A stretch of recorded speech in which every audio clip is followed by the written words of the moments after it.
accident, for that is what the family thereafter referred to it as, an accident, a man simply cleaning his gun, Josephine McCann had already sent a steamer trunk to Paris in preparation for a season with her daughter Angeline on the continent. That voyage was cancelled, the trunk recalled. Without means, the McCann women found themselves stuck in Palmetto, South Carolina. The financial snarl untangled, the fortune unspooled, and the McCann women's property shrank to a dot on the map to a single address: Amaranth, a staid Victorian at the edge of town, built on a whim a decade previously, on land McCann had purchased purely for its rich, well-drained soil, fierce fecundity, and eastern light. At Amaranth, the widow Josephine insisted decorum remain. Linen napkins, yellowed as old teeth, were used at all meals, as well as a few remaining pieces of silverware, the handles heavy as guns. In time, daughter Angeline, who had not been a debutante, having lost that privilege along with other trappings, settled for a young soldier as a husband, a doughboy. The poor soul lost his mind on the battlefields of France and never found it again. Angeline moved from her brief newlywed venture back into Amaranth with her mother. 6 months later, Emma arrived, born into a household of women pining for escape, who continued to insist they were trapped in a decidedly lower station in life, a station from which there was no leaving the town, at least not in any sort of civilized fashion. But that was going to change, finally. For on this unseasonably warm April morning, nearly 8 decades after her grandfather's firearm mishap, Emma Hanley, 72, found herself just days away from embarking on a journey of a lifetime.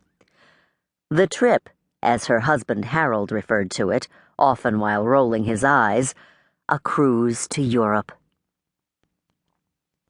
That was the year spring rushed through the town, barely stopping. By April, a morning stroll produced clammy sweat at the nape of one's neck, a sure sign of an approaching brutal summer. But this harbinger of a merciless season did not overly concern the people of Palmetto, as it would have years before, back when a cruel season made airless, lint-filled mills suffocating, left crops dead, farmers unpaid, and children unfed.